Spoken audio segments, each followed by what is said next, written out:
Everyone.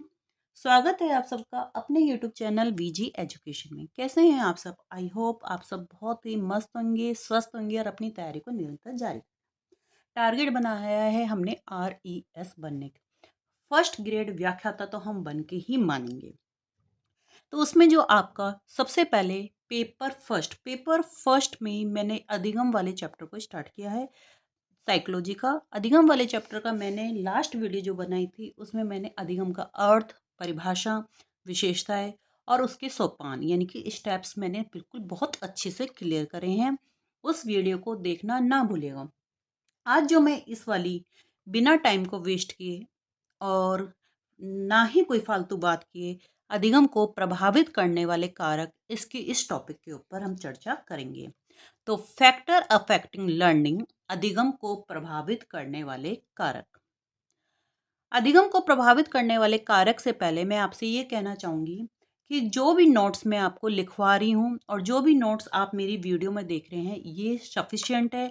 यदि आप इन notes के द्वारा भी पढ़ लेंगे तो आपकी साइकोलॉजी पूरी हो जाएगी, क्योंकि साइकोलॉजी की हर एक चीज मैं इसमें लिखवा के दे रही हूँ। ठीक है, किस तरीके से क्वेश्चन पुटअप होते हैं, किस तरीके से क्वेश्चन आते हैं, वो भी मैं बीच बीच में बता रही हूँ, इसलिए आप मेरी वीडियो को पूरी देखिएगा। ठीक है, तो बात करते हैं अधिगम को प्रभावित करने वाले कारक।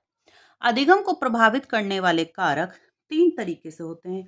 एक शिक्षार्थी से संबंधित कारक होता है, एक शिक्षक से और एक वस्तु से। तो पहला जो है आपका फर्स्ट जो है बेटा वो है शिक्षार्थी। शिक्षार्थी यानी बालक और बालक यानी लर्नर।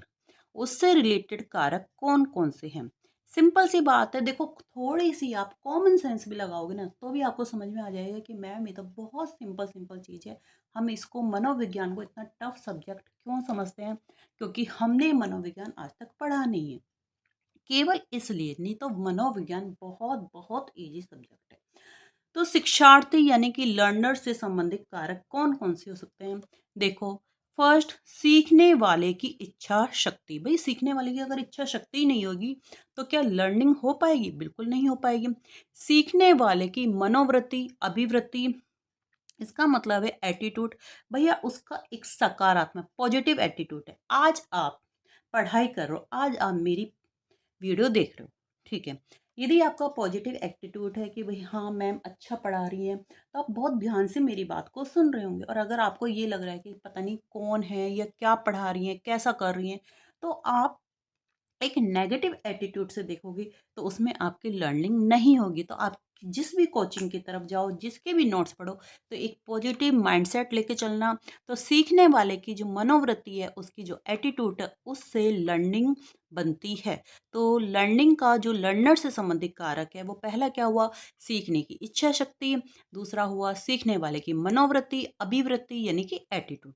थर्ड जो है आपका शैक्षिक पृष्ठभूमि। बिल्कुल, शैक्षिक पृष्ठभूमि का भी बहुत इफेक्ट पड़ता है कि आप किस स्कूल से पढ़कर आए हैं। एक बहुत ही ग्रामीण परिवेश से कोई बच्चा पढ़कर आया है और उसको आगे जाके इंग्लिश सीखनी पड़ जाती है या कुछ भी उसको पढ़ना पड़ सकता है, तो उससे आपकी लर्निंग अफेक्ट होगी। सीखने वाले का समय और अवधि। सीखने वाले के समय का मतलब ये है कि हो सकता है कि किसी के लिए सुबह का टाइम अच्छा हो, किसी के लिए शाम का टाइम अच्छा हो, किसी के लिए दोपहर का टाइम अच्छा हो। तो सीखने का समय, भाई अगर आपको लगता है कि भाई मुझसे तो मॉर्निंग में पढ़ाई होती है, तो बिल्कुल आप मॉर्निंग में कर सकते हो। आपसे इवनिंग में होती है तो आप इवनिंग में कर सकते हो। तो सीखने वाले का समय। अवधि का मतलब ये होता है कि हम कम से कम कम से कम ये नहीं है कि हमें अवधि का मतलब 1 घंटा, 2 घंटा, 3 घंटा। अब आप ये कहते हो हम तो 10 मिनट पढ़ते हैं, तो 10 मिनट में क्या आपकी लर्निंग अफेक्ट होएगी? लर्निंग बनेगी? बिल्कुल नहीं बनेगी। तो सीखने वाले की जो समय है, सीखने वाले का टाइम पीरियड है, अवधि है, वो भी अफेक्ट करती है। अभिप्रेरणा। अभिप्रेरणा तो मोस्ट मोस्ट इम्पॉर्टेंट जो फैक्टर है वो है अभिप्रेरणा। यदि आपके अंदर एक मोटिवेशन नहीं है, आपके अंदर सीखने की इच्छा ही नहीं है, मतलब एक मोटिवेशन नहीं है, तो लर्निंग तो हो ही नहीं सकती है। सीखने की विधि। सीखने की विधि क्या होती है? सीखने की विधि का मतलब होता है से अंतर विधि, जिसको हम एक स्पेस मेथड भी कहते हैं, बीच बीच में ब्रेक। आपने कहा कि मैम मैं तो 6 घंटे पढ़ूंगा। एक आप 6 घंटे लगातार पढ़िए और एक आप बीच में ब्रेक लीजिए कि चलो मैंने 1.5 घंटे ये पढ़ा, 1.5 घंटे फिर पढ़ती हूँ, फिर 1.5 घंटे फिर पढ़ते हो। अब बीच बीच में मैंने 15-20 मिनट का गैप लेती चली गई। उससे आप देखिए जो लर्निंग पावर बढ़ने की, जो आपकी स्थायी स्मृति बनेगी, वो बहुत अच्छी बनेगी, मेमोरी पावर आपकी अच्छी बनेगी। आप 6 घंटे लगातार पढ़ते हो, आपको कुछ नहीं, बोरियत महसूस होने लग जाएगी। तो अगर आप इस चीज़ को अपनी डेली रूटीन में भी आप उतार के देखिए, तो अगर सीखने की विधि जिससे लर्निंग अफेक्ट होती है, तो सबसे अच्छी कौन-सी विधि है? स्पेस मेथड, यानी कि सह अंतर विधि। आप भी अगर बच्चे पढ़ते हो, तो बीच-बीच में ब्रेक लेके पढ़ा करें। ठीक है। स्थायी क्वेश्चन ये भी आ सकता है कि स्थायी स्मृति की सबसे अच्छी विधि कौन सी है? स्थायी स्मृति की सबसे अच्छी विधि कौन सी है? कौन सी विधि है? सह अंतर विधि, स्पेस विधि, मेथड। आयु एवं परिपक्वता, बिल्कुल जी। आयु और परिपक्वता, एक छोटे से बच्चे को आप एक काम कीजिए, बहुत बड़ी बड़ी स्पेलिंग याद कराना शुरू कर दीजिए नर्सरी के बच्चों को। क्या वो सीखा गया? नहीं सीखेगा। एक छोटा सा नर्सरी क्लास का बच्चा, 4 साल का बच्चा, 3 साल का बच्चा अभी अल्फाबेट ABCD ही सीखेगा। उसमें जैसे-जैसे मैच्योरिटी आने लग जाएगी, वो धीरे-धीरे, धीरे-धीरे बड़ी स्पेलिंग, बड़े सेंटेंस सब कुछ सीखने लग सकता है। तो आयु और परिपक्वता का भी बहुत इफ़ेक्ट पड़ता है किसके ऊपर? अधिगम के ऊपर। अभ्यास, प्रैक्टिस, प्रैक्टिस तो पता नहीं कितना बड़ा एक बहुत-बहुत बड़ा कारक है, क्योंकि प्रैक्टिस अगर आप नहीं करोगे, आज आपने मेरी वीडियो देखी, आपने उसको दोबारा प्रैक्टिस में नहीं लिया, आपने दोबारा समझा नहीं उसको, बार-बार, बार-बार कहते हैं ना कि निरंतर अभ्यास से तो एक मंदबुद्धि बच्चा भी आईएएस ऑफिसर बन सकता है, मैं तो ये मान के चलती हूँ। तो अभ्यास, प्रैक्टिस का बहुत बड़ा रोल है किसका? अधिगम में, ठीक है? उसके बाद होती है थकान। बिल्कुल जी, आज आपका थकान हुई पड़ी है, आपका मन नहीं है, तो बिल्कुल अधिगम को प्रभावित करेगा। शारीरिक और मानसिक स्वास्थ्य, एक बालक का शारीरिक और मानसिक स्वास्थ्य अच्छा होना चाहिए। यदि शरीर अच्छा, तो मन अच्छा। एक स्वस्थ शरीर में मन अच्छा, मन जो होता है, अच्छा जो मस्तिष्क होता है, वो निवास करता है। लेकिन मैं ये कहती हूँ कि ये एक अच्छा माइंडसेट है, तो उसके साथ आपका शारीरिक भी स्वस्थ होगा, आपका शरीर भी स्वस्थ होगा। क्यों होगा? देखो, समझो आप बात को, आप कहीं से भी बीमार नहीं हो, आप प्रॉपर सही आपका ब्लड है, सही आपके पास बीपी है, आप प्रॉपर तरीके से स्वस्थ हो। लेकिन आपके माइंड में क्या चल रहा है? पता नहीं मेरा होगा या नहीं होगा, आप स्वस्थ नहीं है माइंड से, तो आप अपने आप को अंदर से वीक महसूस करेंगे। लेकिन अगर आप माइंड से स्वस्थ हैं, पॉजिटिव माइंडसेट वाले एक इंसान है, तो आप खुद पे खुद देखना कि भाई किस तरीके से आप अपना आपका जो शारीरिक शरीर है वो भी एक चुस्त होगा, फुर्तीला होगा, चाहे आप कितने बीमार हो। लेकिन आप अंदर से सोचिए कि मैं बहुत अच्छा हूँ, मैं बहुत अच्छा हूँ, तो आप देखिए आप अपने आप को स्वस्थ मानते ही नहीं मानते। ठीक है। तो शारीरिक और मानसिक स्वास्थ्य शिक्षार्थी का बहुत इफेक्ट करता है किसके ऊपर? अधिगम को अफेक्ट करता है। अवधान या ध्यान केंद्र, अवधान या ध्यान केंद्र, कंसंट्रेशन, आप किस कितने कंसंट्रेशन से आप पढ़ाई कर रहे हो। अवधान या ध्यान का तो बहुत बहुत इफेक्ट पड़ता है कि आप जितने ध्यान केंद्रित होकर मेरी बात सुन रहे हो, जितने ध्यान केंद्रित होकर आप अपनी पढ़ाई करो, तो इसका तो बहुत इफेक्ट पड़ता है। स्मृति, मेमोरी, भैया आपकी मेमोरी पावर कैसी? एक शिक्षार्थी की मेमोरी पावर बहुत अच्छी होगी, तो इफेक्ट जल्दी लर्निंग होगी, धीरे धीमी स्मृति होगी, धीमी आपकी मेमोरी पावर होगी, तो धीमी आपकी होगी रुचि, आपकी उस सब्जेक्ट में रुचि है, तो आप क्या होगा? आपकी सीखने की शक्ति ज़्यादा होगी, और बुद्धि, ये सब एक कारक है। ठीक है। अरस्तू ने कहा है एक स्वस्थ शरीर में एक स्वस्थ मस्तिष्क निवास करता है, और मैं कहती हूँ एक स्वस्थ मस्तिष्क में एक स्वस्थ शरीर निवास करता है। क्लियर? तो ये जो हमारे पास थे वो थे शिक्षार्थी से संबंधित, यानी कि लर्नर से संबंधित कारक। बहुत इजी हैं, आपको इसमें क्या टफ लगा मुझे बताइए। सिंपल सी बात है कि लर्नर, सीखने वाले की इच्छा शक्ति, सीखने वाले की मनोवृत्ति या अभिवृत्ति, उसका शैक्षिक पृष्ठभूमि कैसी है, सीखने वाले की समय क्या है, अवधि क्या है, अभिप्रेरणा, सीखने वाले की विधि, जिसमें मैंने बहुत अच्छी विधि बताई है, सह अंतर विधि, स्पेस मेथड, जो भी आप अपने प्रैक्टिकली यूज कीजिए। आयु और परिपक्वता, अभ्यास, थकान, शारीरिक और मानसिक स्वास्थ्य, अवधान यानी कि ध्यान केंद्रित, स्मृति एंड रुचि एंड बुद्धि। यहाँ तक की बात आपको क्लियर हो गई है। ये हो गया आपका बालक यानी कि लर्नर से संबंधित बातें। ठीक है। अब जो हम कर रहे हैं वो कर रहे हैं, मैं आपको ये भी बताऊंगी कि यहाँ से क्वेश्चन किस तरीके से बनता है, वो समझिएगा। अब सब सेकंड जो हम बात कर रहे हैं वो कर रहे हैं शिक्षक से संबंधित कारक। किससे?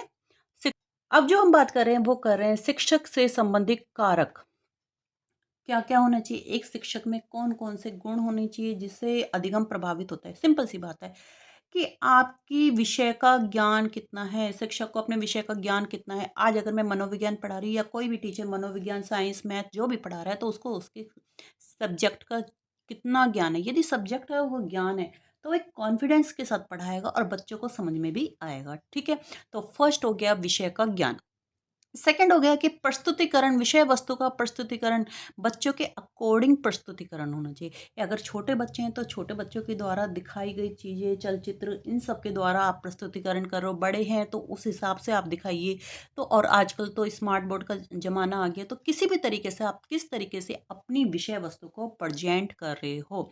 थर्ड, मनोविज्ञान का ज्ञान। मनोविज्ञान का ज्ञान होना क्यों ज़रूरी है? बीएड में भी ये सब्जेक्ट लगाया जाता है साइकोलॉजी। क्यों लगाया जाता है? ताकि हम, मनोविज्ञान ये कहता है कि अब शिक्षा बालक केंद्रित होनी चाहिए, कि जैसा बच्चा उस हिसाब से हमें पढ़ाई करवानी चाहिए। ये नहीं कि एक बच्चा कमज़ोर है, हम उसको इस तरीके से पढ़ाई करवा रहे हैं कि वो आज ही 100% ले आए। नहीं, हमें उसको 40 से 50%, 50 से 60%, मनोविज्ञान ये कहती है कि हमें बालक के मन की बात को समझनी चाहिए और उस हिसाब से हमें पढ़ाना चाहिए। आपका समय सारणी, आपकी टाइम टेबल का मतलब ये हुआ कि हमने देखा है कि जो कठिन विषय होते हैं वो हमारे स्टार्टिंग में होने चाहिए। जैसे आपने स्कूल्स में भी देखा होगा, first period, second period, third period, ये हमारे कठिन विषय के होते हैं। और लास्ट में जो सेवन्थ और एट्थ पीरियड होता है, जब बच्चा बिल्कुल थक चुका होता है, SUPW, गेम्स, इस तरीके से हम पीरियड को सेट करते हैं। तो आपकी समय सारणी, आपकी कठिन विषय किस हिसाब से है वो उसको आपको देखना चाहिए। ठीक है, इसके बाद आपका आता है एक्सपीरियंस। आपका अनुभव कैसा है, आपका अनुभव, आपके अनुभव से अर्थ समझने आने लगते हैं। आपका एक्सपीरियंस जितना ज़्यादा होगा उतना ही आप चीज़ों को समझोगे, अपनी अच्छी तरीके से एक्सप्लेनेशन दे पाओगे। शिक्षक का व्यक्तिगत व्यवहार, व्यक्तित्व और व्यवहार, बिल्कुल उसकी पर्सनैलिटी कैसे है, उसका व्यवहार करने का तरीका कैसा है। एक शिक्षक इतना खड़ूस है, उसके चेहरे पे मुस्कान ही नहीं है, हमेशा दुखी-दुखी रहता है, तो क्या वो खाक बच्चों को पढ़ाएगा? अरे अपने खुद के चेहरे पे मुस्कान होनी चाहिए।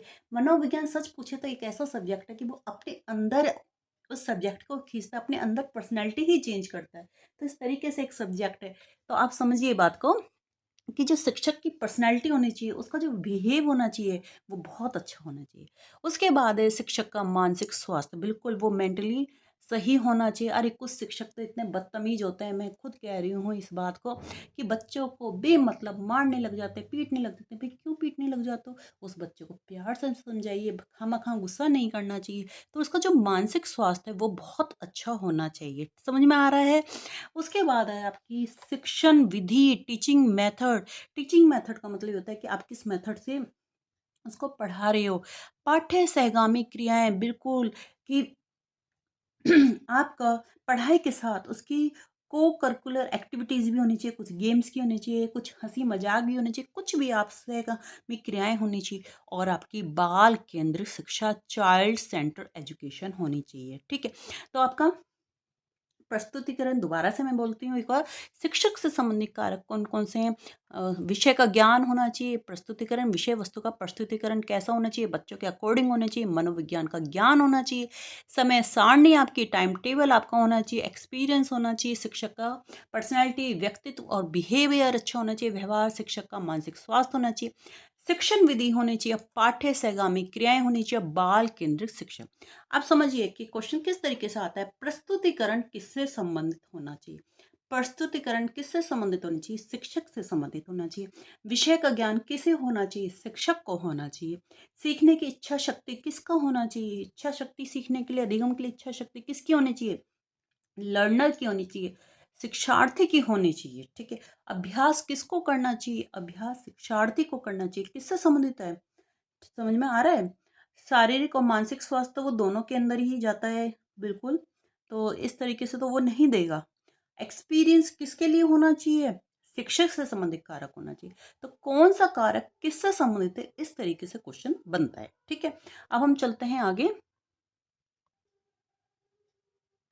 अब थर्ड जो हम बात कर रहे हैं वो कर रहे हैं विषय वस्तु से संबंधित कारक, यानी कि कंटेंट रिलेटेड फैक्टर। विषय वस्तु से संबंधित कारक, भाई विषय वस्तु का स्वरूप क्या है, सरल है या कठिन है? अगर कठिन है तो धीरे समझ में आएगा, सरल है तो बहुत जल्दी समझ में आएगा। बिल्कुल अधिगम जल्दी होगा, कठिन है तो अधिगम धीरे होगा, कम होगा। विषय वस्तु का स्वरूप क्या है, विषय वस्तु का आकार क्या है। छोटे आकार का विषय वस्तु है तो क्या है, एक छोटा सा चैप्टर है तो वो क्या है, जल्दी समझ में आएगा, उसका अधिगम जल्दी होगा। और एक बड़ा साइज का आपका चैप्टर है तो वो क्या होगा, उसका आकार अगर बड़ा है तो क्या होगा, वो धीरे समझ में आएगा। विषय वस्तु का क्रम, विषय वस्तु का क्रम कैसा होना चाहिए, सरल से जटिल क्यों ना होना चाहिए। इसका मतलब ये है कि एक छोटा सा बच्चा होता है, पहले हम अल्फ़ाबेट सिखाते हैं, फिर हम उसको दो दो वर्ड्स के सेंटेंस, अल्फ़ाबेट के सेंटेंस सिखाते हैं, धीरे धीरे हम उसको पूरे सेंटेंस पे आते हैं। तो सरल से जटिल की तरफ होना चाहिए विषय वस्तु का क्रम। उद्देश्य पूर्णता विषय वस्तु होनी चाहिए, उद्देश्य पूर्ण होनी चाहिए भाई विषय वस्तु। आज आप मेरे सामने बैठे हो तो हम किस उद्देश्य के लिए बैठे हैं, हम फर्स्ट ग्रेड के लिए बैठे हैं कि भाई ये इस उद्देश्य के लिए विषय वस्तु है। भाषा शैली बहुत अच्छी होनी चाहिए, उदाहरणों के द्वारा हमें प्रस्तुतिकरण करना चाहिए ताकि चीज़ें समझ में आए। और विषय वस्तु रुचिकर होनी चाहिए, विषय वस्तु कैसी होनी चाहिए, रुचिकर होनी चाहिए, ताकि बच्चों को इंटरेस्ट आए कि हाँ भैया सामने वाला ये पढ़ा रही है, टीचर ये पढ़ा रही है, तो मुझे बहुत मज़े आ रहे हैं। ठीक है, तो विषय वस्तु से संबंधित कारक कौन कौन से हैं, विषय वस्तु का आपका स्वरूप क्या है, यानी कि कठिन है या सरल है, विषय वस्तु का आकार क्या है, छोटा है या बड़ा है, विषय वस्तु का क्रम क्या है, सरल से जटिल की ओर तरफ चलना है हमको। इसके अलावा उद्देश्य पूर्णता विषय वस्तु होनी चाहिए, भाषा शैली अच्छी होनी चाहिए, उदाहरणों के द्वारा हमारा प्रस्तुतिकरण होना चाहिए, और विषय वस्तु आपकी रुचिकर होनी चाहिए। ठीक है, यहाँ तक की बात क्लियर हो गई। अब हम फोर्थ जो कारक पढ़ रहे हैं अधिगम को प्रभावित करने वाले, वो कौन सा पढ़ रहे हैं, वातावरण से संबंधित कारक। कौन सा कारक, वातावरण से संबंधित कारक। अब इसके अंदर क्या है वातावरण से संबंधित कारक में बच्चे, कि वातावरण यानी कि आप किस माहौल में रह रहे हो उसको बोलते हैं वातावरण। ठीक है, परिवार, परिवार के बीच में रह रहे हैं, विद्यालय, खेल का मैदान और समाज। तो देखो परिवार, परिवार क्या है, एक क्वेश्चन यहाँ बनता है, अनौपचारिक शिक्षा का साधन कौन सा है, परिवार। औपचारिक शिक्षा का साधन कौन सा है, विद्यालय। अनौपचारिक शिक्षा का साधन कौन सा है, परिवार। विद्यालय औपचारिक शिक्षा का साधन है। तो वातावरण से संबंधित कारक, भैया आपका एक परिवार में अच्छा माहौल है, पूरे दिन घर में लड़ाई झगड़े होते हैं, मम्मी पापा की, दादा दादी की, सबकी लड़ाइयाँ हो रही हैं, तो क्या उस माहौल में बच्चे का अधिगम होगा, नहीं हो पाएगा। विद्यालय, आप एक अच्छे विद्यालय में पढ़ रहे हैं जहाँ टीचर्स भी अच्छे हैं, पढ़ाई अच्छी है, तो अच्छी तरीके से अधिगम होगा, सिंपल सी बात है, बहुत सिंपल सिंपल चीज़ है। थर्ड, खेल का मैदान। खेल का मैदान बहुत बहुत बड़ी चीज़ है, क्योंकि समझिए सामाजिक विकास का यदि मुख्य घटक कौन सा है, वो है खेल का मैदान। सामाजिक विकास का मुख्य घटक, ये क्वेश्चन बता रही हूँ मैं आपको, सामाजिक विकास का मुख्य घटक कौन सा है, वो है खेल का मैदान। स्कीनर ने, हैरीमैन ने, इन्होंने कहा है कि खेल के मैदान को अनुशासन, धैर्यशीलता का विकास बताया है, क्योंकि खेल के मैदान में बच्चे में अनुशासन आता है, धैर्यशीलता आती है, अपने बच्चों के साथ रहने के तरीका आता है, सामाजिक विकास होता है। तो सामाजिक विकास का यदि आपसे कोई पूछे कि मुख्य घटक कौन सा है, परिवार नहीं है, कौन सा है, खेल का मैदान है।